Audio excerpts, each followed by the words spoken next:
every child, every human being, every friend, every peer deserves to have at least one person in their lives who knows the color of their eyes. And that's the human connection that transcends trauma, helps people overcome, and instills a level of resiliency that's completely life-changing. I know everyone in this room has their own story. You have your own experiences that you bring to the table every single day.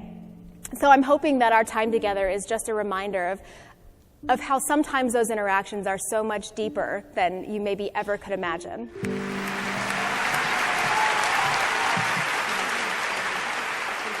After spending almost a decade in foster care system, Ashley is the author of an international bestseller. She not only survived, but thrived, telling her story in her memoir, 3 Little Words. 3 Little Words is in development to become a major motion picture, and now Ashley has released her second book, which is called 3 More Words.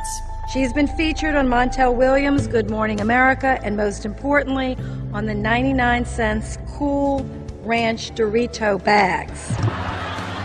She is dedicated to her nonprofit, the Foundation for Sustainable Families. Her story, education, and personal experience give Ashley a unique experience. Ashley was named International Woman of the Year and was one of Glamour magazine's top 10 college women. Ashley has been featured on CNN, Good Morning America, The Today Show, and hundreds of other television, radio, print, and social media outlets. That passion for what you do is what's going to be that game changer. It's not enough to complain about something if you're not willing to be a part of the solution. Ashley is a tremendous inspiration. She has turned pain into power. There's always going to be that stumbling block, but it's what you do with those experiences. It's how you transcend them to help other people that ultimately make a tremendous impact. There are just countless individuals who have benefited from her story and her willingness to share it. Please warmly welcome Ashley Rhodes Corder. Now, I know that a lot of your speakers probably get up here and say, I'm so excited to be here. Well, I legitimately am, and I need to put that in perspective for you. I have 3 children. 3 boys, ages 1, 2, and 3. The struggle is so real. And I know that many of you in this audience are also parents, because I also saw the majority of you at the hotel bar last night. Well, I have a little bit of an untraditional story, but I think it will really resonate with a lot of you. I spent almost 10 years in foster care. My mother was a teenager living in foster care herself when she got pregnant with me. And unfortunately, after she got into some troubles, as statistics would tell us, it was the cycle of abuse. So my brother and I ended up in foster care, and she turned to the people who gave her food, shelter, housing.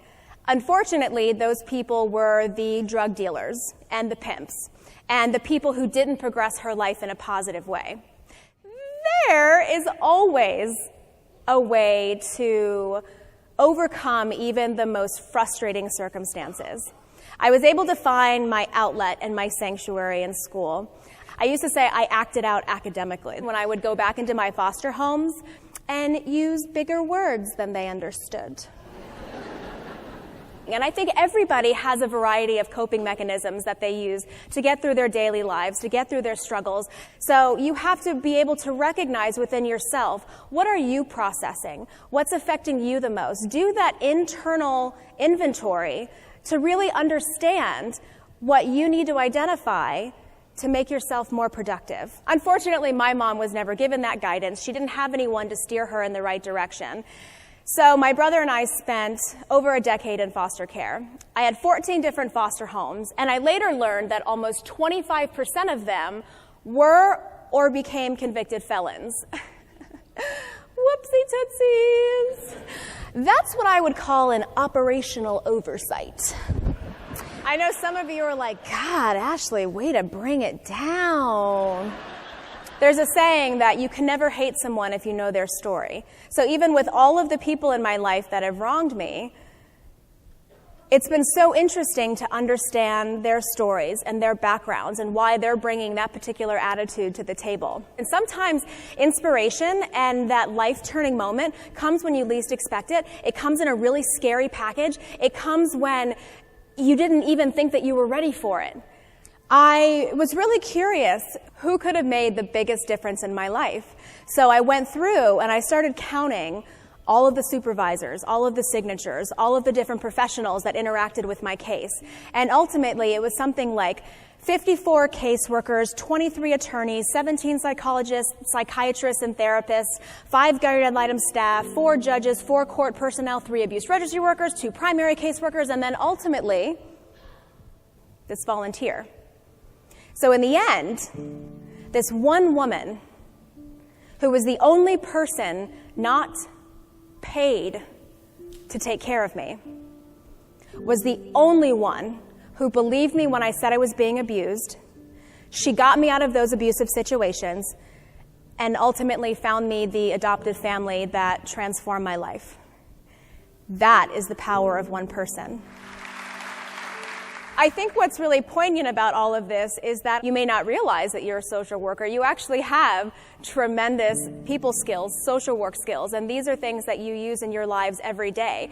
But I'm hoping that my story can really be a reminder of how you are inspiring people to do better, how you are coping with the changes in your professional life and your personal life, and how that translates to the people that you work with, how it inspires your coworkers, how it hopefully motivates you to become a more productive member of society and the workplace.